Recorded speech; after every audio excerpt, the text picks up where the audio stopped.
Tudo bem, o Rio São Francisco é um pouquinho menor que o Sol, mas ninguém consegue mais gerar energia elétrica em larga escala no Rio São Francisco, porque a Cheste já privatizou. Mas é questão econômica, tá? Que o país está em recessão. A Espanha. Porque a gente fala, mas quem é que viria concorrer com a CELP? Então a gente fala da questão do ser monopólio em função de ser uma concessão de uma estatal. Beleza, tá? Mas a gente tem que entender também isso. Quem é que vai chegar e vai colocar poste, e vai colocar fio, e vai colocar transformador, e vai colocar subestação para transformar a energia elétrica que a CELP fornece para a energia de 220 que chega até a gente aqui? Não é isso? Então, do ponto de vista de ser estatal, tudo bem, ela é a concessão do estatal. Mas a CELP também é um monopólio em função do ganho de escala. Ela já tem toda uma estrutura montada. Quem vier vai ser bichinha junto dela.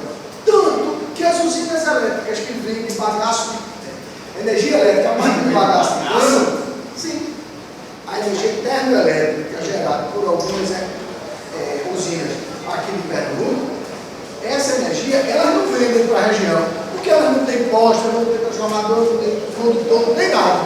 Então ela vende para o sistema CELP e a CELP distribui. Ok? Então a CELP é um monopolista em duas razões, porque ela tem ganho de escala e porque ela é uma monopolista. Mas também ela não dita preço, né? Porque o monopólio, o fornecedor dita o preço, ela não dita o preço, né? É um preço regulamentado. É um regulamentado, não é isso? Bom, perdão de ver meu currículo lá, seu currículo lá, você né? Estou um pouquinho mais parecido com ele. Ok? Bom, o negócio está abrindo hoje. Quem foi a boca de prata que disse comigo o sistema nunca abre? Pelo amor de Deus. E olha aqui, não é nada que eu postei, né? Podem ver. É o sistema mesmo que não está abrindo. Não libera tudo. Não, olha aqui que bonito que a gente tem que ver.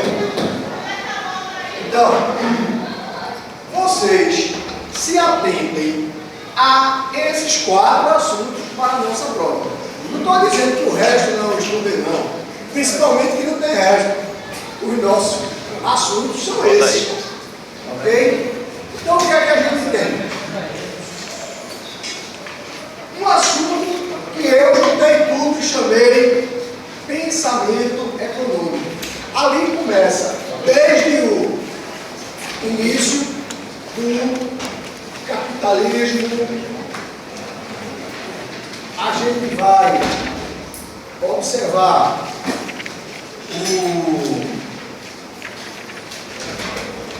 basicamente o liberalismo econômico,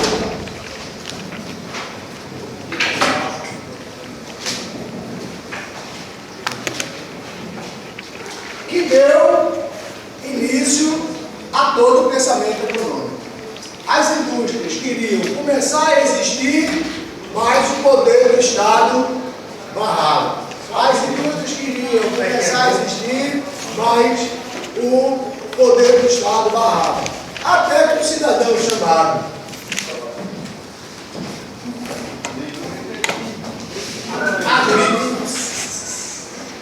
Adam Smith chegou e disse: não, é elementar.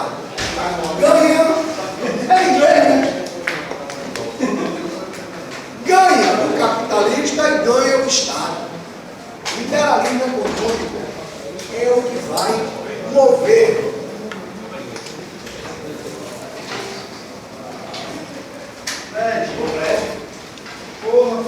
a economia agora em diante. Não sei se vocês se lembram, lá nas primeiras aulas, quando eu dizia, nós somos herdeiros da pós-revolução industrial. Então, tudo que aconteceu depois da revolução industrial, tudo que se refere ao capitalismo, a gente está aqui em função disso. E isso só deu certo porque alguém pensou no liberalismo econômico. Então eu até brinquei naquela época, né? Quando a gente pega um engarrafamento, quando a gente se acorda às 5 horas da manhã, quando a gente corre para no sistema da Uninasal. O que é isso? A gente está vendendo força de trabalho para poder sobreviver. Tá? Então, dali em diante, capitalismo é somente homem, mulher, vocês têm que trabalhar para sobreviver. É essa a grande dinâmica de lá para cá. Hoje eu estava me lembrando de uma cena que eu vi. Pena que a nossa amiga, como é o nome dela? Minha cliente. Sueli. Não está aqui nesse momento, que ela também trabalha nesse mesmo prédio que eu vou me referir a ele. Então, eu estava nesse prédio que tem um subsolo, quando eu vejo um acidente de moto. Moto para um lado, motoqueiro para o outro, e o motoqueiro, para azar dele, caiu exatamente na rampa do subsolo. Então, ninguém poderia mexer e ele estava com a cabeça para baixo, literalmente de cabeça para baixo. Então chega médico, tudo mais, tal. Que posição horrorosa para um ser humano trabalhador que às 7h30 da manhã já estava no batente. Acidente, tudo de ruim, o cavalar todo enviesado, a cabeça para baixo, esperando o seu voo. Nisso, ele teve o bom senso de pedir o celular para ligar para o escritório. Ele, certamente, era um mensageiro, estava levando documento. Ligou para o escritório, contou, tal. Quando a gente vê, pouco depois chega outra motocicleta. O cara da motocicleta limitou-se a dizer assim para o companheiro: cadê a pasta? Ele disse: tá ali. O cara foi lá na moto, tirou a pasta, pegou o negócio aqui. Pega lá. Pegou e disse: valeu. Não disse nem melhora. Nem disse melhora, nem disse: o patrão já vai vir aqui me ver. Vou telefonar para a sua família, nada. Gente, essa é a tônica do capitalismo. Alguém precisa ganhar dinheiro e alguém vende força de trabalho para alguém que ganha dinheiro. Ok? Então, a realidade é essa. Capitalismo é isso. Alguém querendo muito ganhar dinheiro e mesmo que outro se acidente, fica mais para baixo na rampa, certo? Deixa ele lá. O que é mais importante, o documento sair daqui do escritório e chegar no destino. Ok? Bom, então, depois de arrumado o início do pensamento econômico, alguns pensadores formularam ideias sobre o que estava acontecendo. É nesse momento que a economia passa a ser ciência, quando aquela teoria é testada na sociedade. É isso que caracteriza uma ciência social. Adam Smith foi o primeiro deles e sua principal ideia foi a do liberalismo econômico. O Estado baixa a guarda para que as empresas possam crescer. Eu cobro menos imposto e as empresas crescem. Bom, Adam Smith também formulou aquela ideia que a gente tem hoje, de divisão social do trabalho. Antes, aquele homem que trabalhava no campo era o dono de todo o processo produtivo. Hoje, quem vende a mão de obra é uma parte integrante do processo produtivo. O que acontece com a gente? Vocês acabaram de ter aula de quê? Quem é o professor que ministra essa aula? Paulo Henrique. Pelo amor de Deus. Qual é meu nome? Paulo Henrique. Paulo Henrique.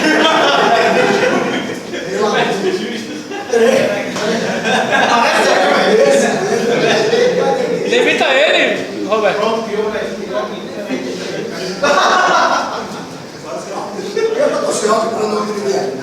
Se eu fosse dar essa aula que vocês acabaram de ter, vocês estavam atolados.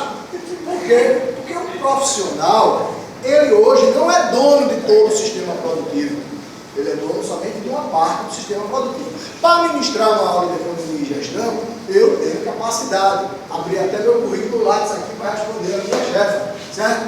Mas para ministrar uma aula de programação, próprio propósito, mas de programação, não. Então isso foi o que a ideia formulada por Adam Smith. Bom, falamos sobre Adam Smith e nessa aula de revisão temos de falar também. Para ela ou para ele?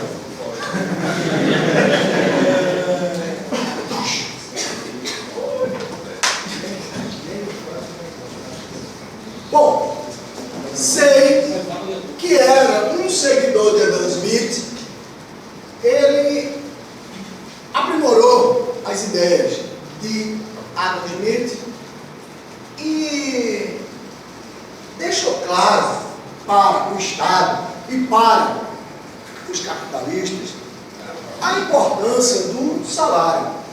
Pode botar salário na mão do operário. Não tem perigo. O dinheiro vai para ele e volta para o bolso do capitalista. Se é para mim, para ela, para ele, não sei. O interessante é que volta para o sistema capitalista. Os capitalistas que briguem entre si para pegar mais dinheiro. Mas botar dinheiro na mão de trabalhador não é perigo. Isso aí não vai colocar em jogo a nossa posição como capitalista, a nossa posição como Estado. Eles vão gastar tudo para poder sobreviver e esse dinheiro volta para o sistema capitalista. Ou vai voltar para uma empresa que vende produto, ou para uma empresa que vende serviço, ou para o Estado na forma de imposto. Ok? Falamos de ser e falamos também de Malthus. Malthus se preocupou com o crescimento da população. O campo estava ficando sem gente, porque quem estava no campo estava vindo para a cidade para poder vender sua força de trabalho, trabalhar. O campo, com menos gente, vai ter menos produção de alimento. E na cidade, muita gente junta, muita gente de sexos diferentes. E aí todo mundo sabe o que acontece quando tem muita gente de sexo diferente junto, pressupondo que os sexos diferentes se atraem. Também tem isso, é muito importante. Então, o que é que acontece com tanta gente na cidade? A população cresce. O que é que acontece com menos gente no campo? A produção de alimentos cai. E Malthus falou que a produção de alimentos estava crescendo numa progressão aritmética e a galera estava fazendo o menino adoidado. A população crescendo, a população não quer. E aí, entendeu-se que quanto maior fosse essa diferença, maior seria a propensão à fome, morte e miséria. Malthus defendia o capitalismo, porém era pessimista, mas defendia o capitalismo. Ok? Existem hoje as teorias neo-malthusianas, porque se formula, se entende que Malthus tinha alguns erros aí. Então Malthus não pressupôs, principalmente, que para que a população cresça, é necessário um grande contingente de... Agora vocês vão dizer. Agora, estão lembrados da aula, né? Só entenderam isso porque eu falei naquela aula. Né? Ok? Bom, ainda nem na aula de revisão nem falei o que é que o camponês comia.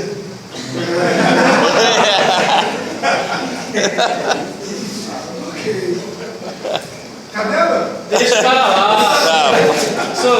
Essa parte aí, pula, né, velho? Bom, então, o que eu quero que vocês entendam, Malthus era capitalista, pessimista e se preocupava com o crescimento da população. Era um demógrafo. Depois a gente conversou sobre sobre ele. Obrigado. Obrigado. Schumpeter, ele ficou conhecido como o pai do... Não Pode filar. Hoje pode filar. Não criatividade. Oi? O pai do empreendedorismo. Muito bem. Obrigado, isso que eu sou rico. Se eu fosse fazer prova, eu ia me sentar junto dele. Então, tá vendo? Chama. Bom, então, Schumpeter é conhecido como o pai do empreendedorismo. Schumpeter pesquisou, Schumpeter estudou aquele empreendedor que não se cansava de ganhar dinheiro. Ganha dinheiro, e mais dinheiro, e nas horas vagas mais dinheiro, e mais dinheiro, e mais dinheiro, e mais dinheiro. Ok? Vamos esperar esse cara, né? Existem vários desses caras por aí. Né? Ou vocês acham que com mais de 80 anos um Silvio Santos não podia estar aposentado? Ou vocês acham que com mais de 80 anos um José Sarney, um Paulo Maluf também não podiam estar aposentados? Certos professores também, né? Você queria me aposentar isso? Não, eu não falei, professor, foi sério. Mas eu sou um dos professores mais velhos. Mais antigos. Mais antigos. A instituição tem 10 anos, eu tenho quase 8 em casa. Sou um decano. Bom, então, o que acontece? O que eu ia falar mais? O nosso pernambucano, o João Santos. O João Santos trabalhou simbolicamente, mas trabalhou até mais de 100 anos. Nesse caminho certamente vai o JCPM e outros industriais e outros empresários. Okay? Roberto Marinho, Oscar Niemeyer, tudo com mais de 100 anos e trabalhando e ganhando dinheiro, sem cansar de ganhar dinheiro. Tá? Porque, na verdade, quando uma pessoa entra nessa situação, o bom não é ficar rico, porque rico ele já é. O que ele gosta é de ganhar dinheiro. É diferente. Ganhar dinheiro é uma coisa, ser rico é outra. Rico ele já é há anos, sabe? Então, ganhar mais. Ele não tem prazer com a riqueza, ele tem prazer em ganhar dinheiro. Tá? Rico ele já é, vai ter prazer. Ser rico, ganha mais, ganha poder e assim por diante. Bom, esse é o foco de Schumpeter. E Schumpeter formulou uma teoria que a gente vê até hoje, que é a teoria da destruição criativa. Muito bem. Teoria da destruição criativa. E a teoria da destruição criativa, o que é? Eu inventei algo hoje. Já sei o que é que eu vou substituir. Ali tem a imagem de um telefone das antigas. Um telefone que ainda tinha antena. Aquele telefone só falava e emitia e recebia a mensagem, né? Só isso. Hoje o telefone faz inclusive isso. O gabarito. O gabarito é assim por dentro. É humilhante. O cara trabalha inserido dentro do porto digital. Quer usar o telefone TIM, tem que descer do prédio, para a praça, para falar. Pelo amor de Deus. Qual é a operadora? Então, os exemplos aí vão à vontade, né? No nosso material tem, salvo engano, uma radiola, aquelas grandona, uma Kombi e assim por diante. O Fusquinha. Cadê nosso amigo Fusca? Vamos ver hoje. Mas toda honra e toda glória, o Fusquinha, a Kombi e assim por diante. Schumpeter, depois de Schumpeter a gente fala Keynes, igualmente defensor do capitalismo, só que Keynes viu o mundo na crise de 29. Na crise de 29, o capitalismo foi à bancarrota, os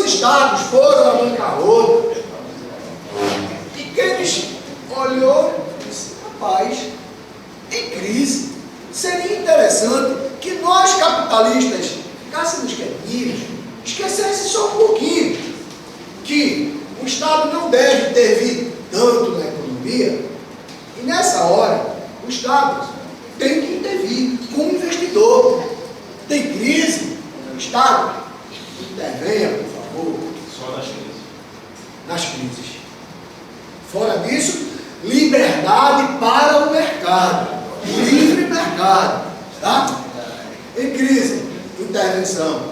Foi o que os Estados Unidos fizeram na crise de 2008. Até fábrica de carro compraram. Para que uma nação que tem a liberdade na economia está comprando a Chrysler? Para quê? Para a Chrysler não quebrar. Somente por isso.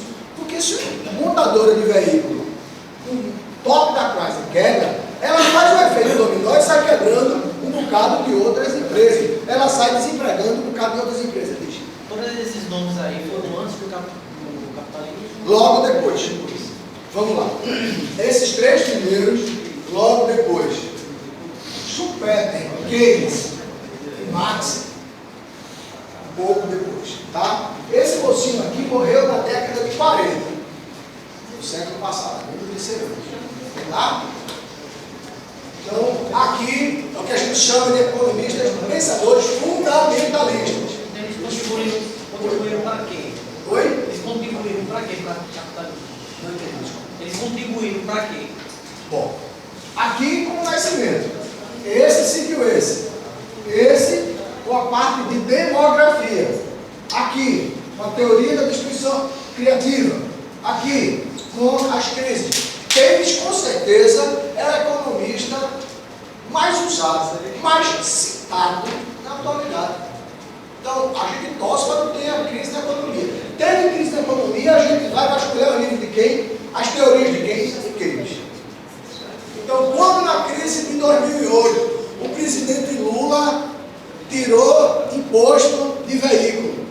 O que é isso? O Estado abre mão de receita. Então, ele não está investindo, ele não está intervindo como investidor. Mas se ele abre mão de receita, se ele deixa de ganhar dinheiro, ele quer que a fábrica de carro não quebre.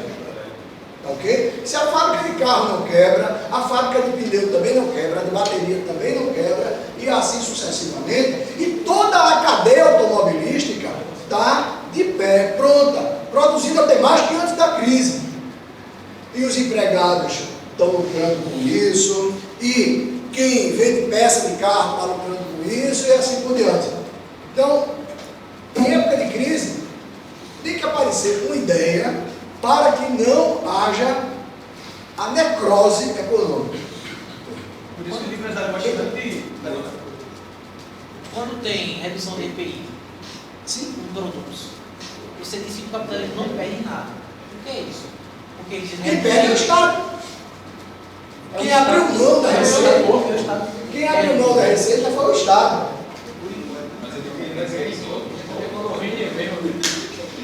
Compensa investindo menos, né? Quem perde é a gente. Compensa investindo menos, com certeza. Tá? Não, porque ele compensa investindo menos. Quando vai fazer a planilha das contas dele, ele investe menos. Ok? Bom, então a gente já falou do Keynes. Deixa eu só lembrar o exemplo que eu passei para vocês no dia da aula, né? O adolescente de 15 anos quer ser livre, quer...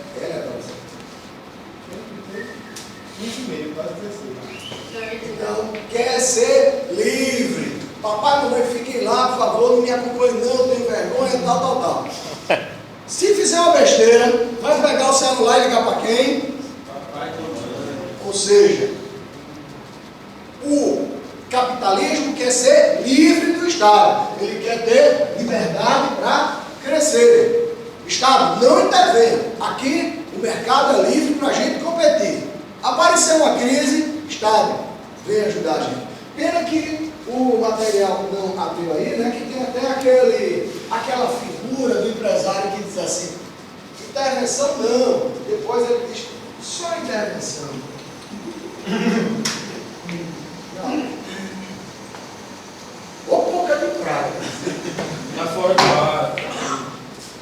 Parece que é só na minha aula. Não, mas se na biblioteca também não está pegando. Bom, todos esses defendem o capitalismo. Agora, a gente vai falar de um que negava o capitalismo, Karl Marx. Então, na teoria marxista, o Estado tem que ser o interventor. O Estado tem que ser o dono de todos os meios de produção. Então, uma fábrica de móvel é do Estado, uma fábrica de material escolar é do Estado, uma fábrica de roupa é do Estado, um time de uma orquestra sinfônica tem que ser melhor. Uma empresa de teatro, uma companhia de teatro tem que ser do Estado. O Estado, dono de todos os meios de produção. Bom, como a nossa aula hoje é revisão, considero contemplado o assunto pensamento econômico. Esse é o assunto que é de leitura, raciocínio é básico, por isso que a gente coloca nas primeiras aulas, para vocês não pegarem e correrem e ir embora, tá? Então aí, leitura. Agora, antes da gente dar continuidade, já que a sala agora está bem mais cheia, eu queria acertar com vocês. Houve um consenso na turma, houve um e-mail do representante. Pode ser.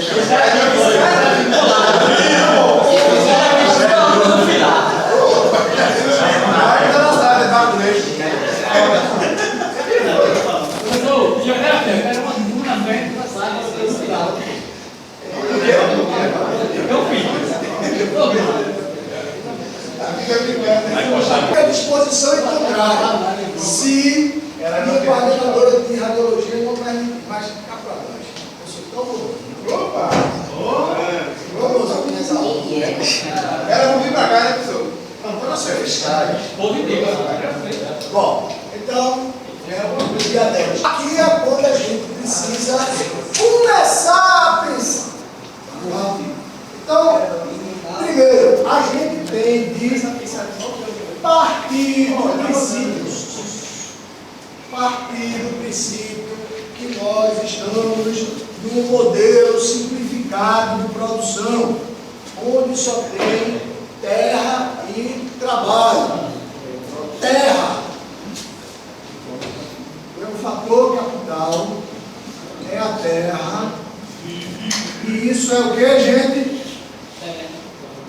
A terra, o fator terra é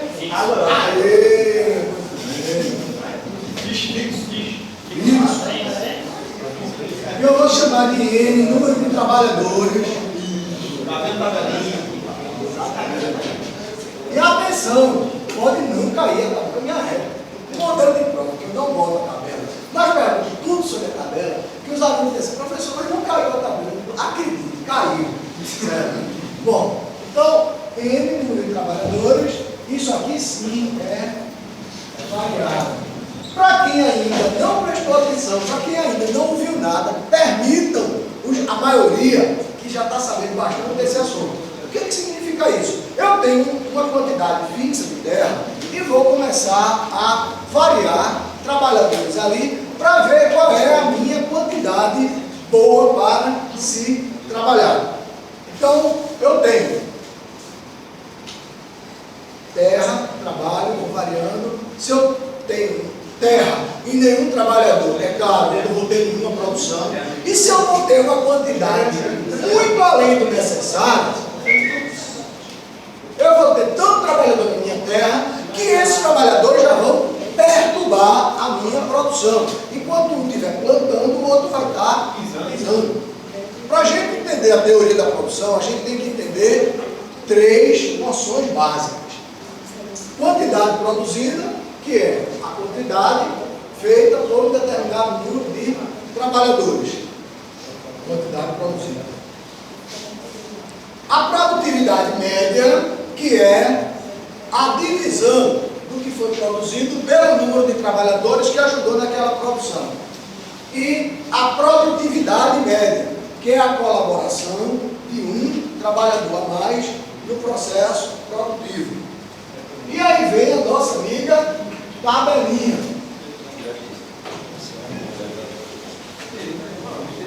Do capital, que eu já sei que é fixo. Aqui eu tenho o número de trabalhadores. Aqui eu tenho produto total, produtividade média e produtividade marginal.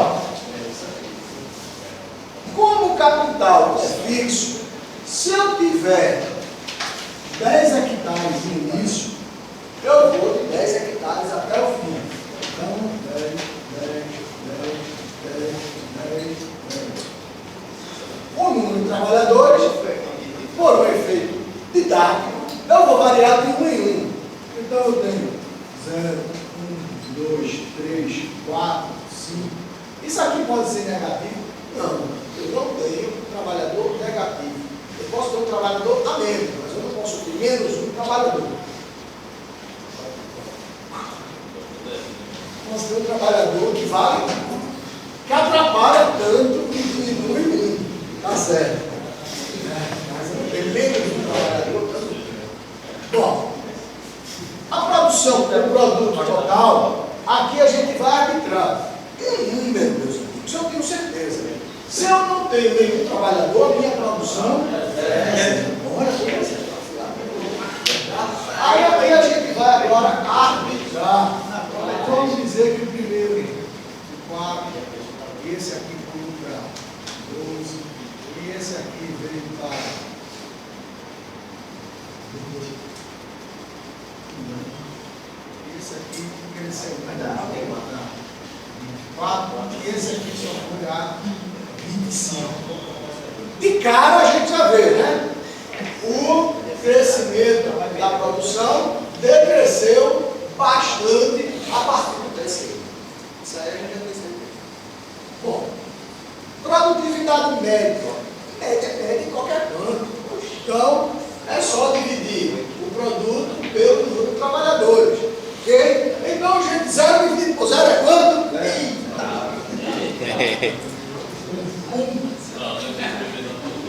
Oi? Muito bem. 0 dividido por 0?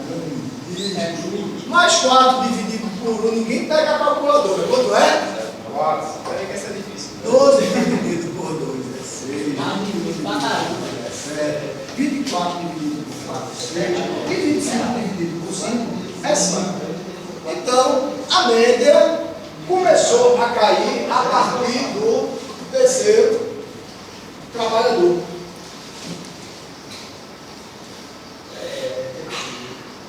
E, chegando na última coluna, a produtividade marginal, eu tenho 0 trabalhadores. Antes do 0 trabalhador, eu não sei quem está antes. Então, eu não posso fazer essa conta. Agora, eu tenho 0 trabalhador, chegou 1. Esse primeiro trabalhador me deu uma produção de 4. Qual é a produtividade marginal do primeiro trabalhador? 4. Gente, atenção. Esse valor é dado, então ele tem que existir. Esse valor é isso dividido por 1. É ele mesmo. E isso aqui é ele menos 0, que é ele mesmo. Então, meus amigos, sempre isso e isso, o primeiro trabalhador são iguais. Sempre. Questão de prova.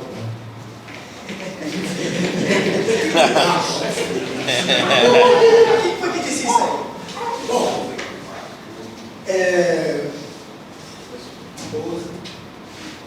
12. O segundo trabalhador chegou, colocou mais quanto? Passou de 4 para 12. Colocou mais quanto? 8. Produtividade marginal do segundo trabalhador? 8. E a produtividade marginal do terceiro trabalhador? 9. E a do quarto trabalhador? 3. E a do quinto? 1. a marginal está diminuindo, a marginal está indo a zero. Então, aqui eu não vi ainda um produto máximo, tá? Vamos continuar aqui para a gente chegar no produto máximo.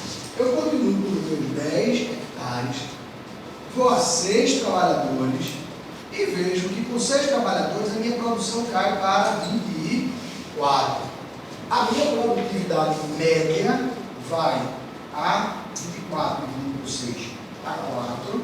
E qual é a minha produtividade marginal? Menos. Professor, Oi. ali nos hectares, eu poderia também aumentar? Ou tem que ficar tudo igual? Aí os 10 aí. O modelo, significado de produção, pressupõe a terra fixa. Certo? Bom, então, eu posso ter matematicamente produtividade marginal negativa. Mas o que é que significa isso? Que eu vou produzir depois do meu máximo. E ninguém é doido de produzir depois do máximo. Eu quero que vocês entendam, por favor. Aqui eu estou me reportando a valores absolutos. E aqui a valores negativos.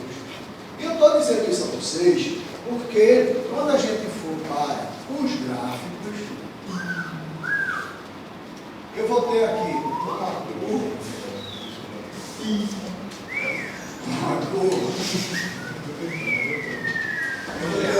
uma curva de produto total, que ela tem esse formato, por quê? Exatamente porque a terra é fixa. Se a terra fosse variável, eu trabalharia aqui. Como eu não posso variar a terra e tenho que variar trabalhadores, eu vou ter essa decrescência aqui. É claro que depois do máximo eu não trabalho. Ok? Já explicamos. Terceira fase. Aqui é o estágio 3. Da origem até o ponto de inflexão, o primeiro estágio de produção, e aqui a região ideal para se produzir. Então, aqui eu ganho dinheiro. Os valores de média e marginal, exatamente porque são valores relativos e são grandezas bem menores, a gente representa no gráfico. Se eu trago o ponto de inflexão para cá, se eu trago o ponto de produto total para cá, a média vai ter este lado, nunca vai ser negativa, e a marginal cruza a média no seu máximo, aqui, média, máximo, aqui, marginal máximo, aqui, marginal igual a zero. Ok? Bom, em aula de revisão me poupem, a gente não vai conseguir pegar isso aqui. Esse material está no clube, vejam, revejam, peguem o livro, quem não colocou isso aqui no caderno. Tá? Mas em todas as relações entre as curvas estão no material do clube, no livro recomendado, no Instituto Conselho, assim por diante. Meus queridos, se isso aqui fosse uma coisa mais informal, eu ia ser xingado em tudo que é nome. Mas infelizmente eu tenho que lembrar um detalhe aqui, né? Vocês poderiam ter me lembrado. Passa daqui, foi na proposta. Aqui faltou relações de mercado, né? Aí, tá, agora vai. Mais um. Outro grupo estava no certo. Se ele bota demanda, oferta, ponto de equilíbrio e elasticidade. Tira outra foto. Deixa eu devagar. Demanda, oferta, ponto de equilíbrio, elasticidade. É fácil demais, né? Tão fácil. Eu tenho que achar. Vou falar com os 20 tudo.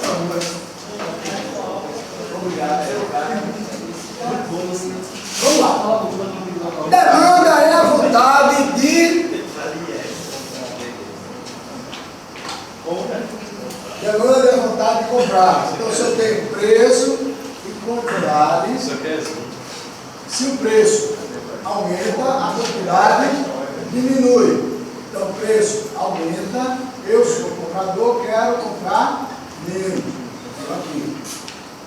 Se o preço diminui, opa, eu quero comprar uma quantidade maior. Vou para cá, e aí aqui eu tenho a minha relação de demanda. O vendedor quer sempre vender mais a um preço maior.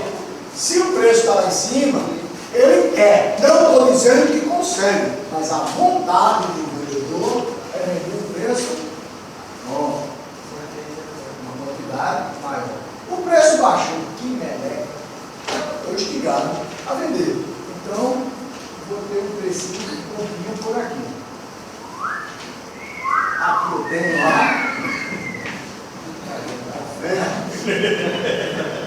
Então, a interseção do 2 é o ponto de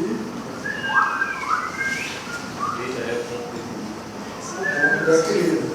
Em produção, o ponto é de inflexão. Cuidado! Pode ser que o professor, na questão de relação com o mercado, bota inflexão. Cuidado, pode ser que na questão de produção, bote ponto de equilíbrio. Você pode testar exatamente os que misturaram. Como é que você faz?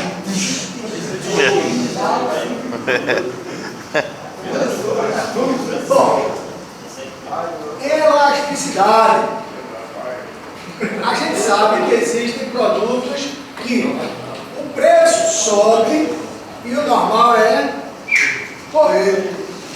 Então, a elasticidade do preço da demanda mede exatamente essa sensibilidade, essa carreira que se dá quando o preço sobe. Aqueles produtos que são substituíveis, aqueles produtos supérfluos, tá? Se o preço aumenta, eu corro. Por sinal, essa é a regra. O preço aumenta, eu corro. Esses são os produtos elásticos.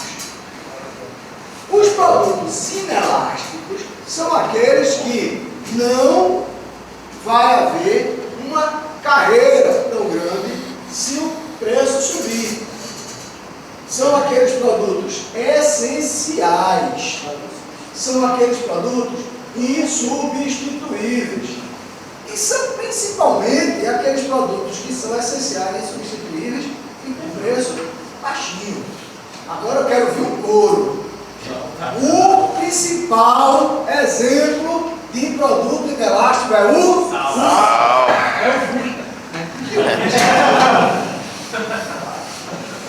Certo? O sal é baratinho, o sal se consome pouco e o sal é insubstituível.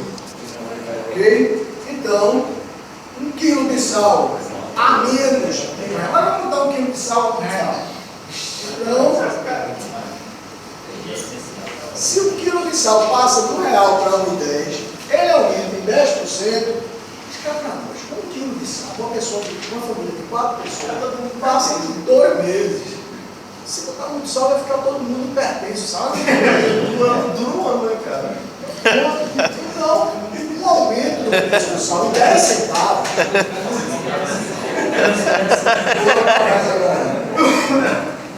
O aumento em 10 centavos no quilo de sal para uma família que se passa 10 vezes com 1 quilo de sal para isso. Então aumentou em 10%, aumentou 10 centavos. Aí pode comprar. Agora, se o preço de um televisor que custa aí seus R$2.000 aumentar em 10%, o camarada que juntou aquele dinheiro, ele sabe que é dinheiro não, vou juntar R$2.000, pede emprestado a sogra, o cunhado, tal, chega com R$2.000 para comprar, aumentou em 10%, agora está 2.200. Maria, bem correto. Pode dizer que o cartão. Bom, eu falei que ele queria comprar, eu fingi que era diário.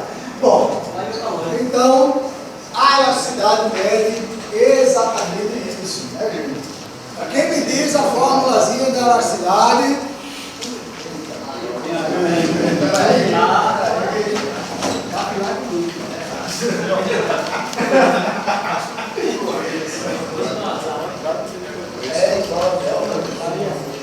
Variação percentual de quê? Quantidade dividida pelo preço. É. Guardem essa fórmula. Tem dubitação, tu vai querer tirar? Quem não deu pra terra?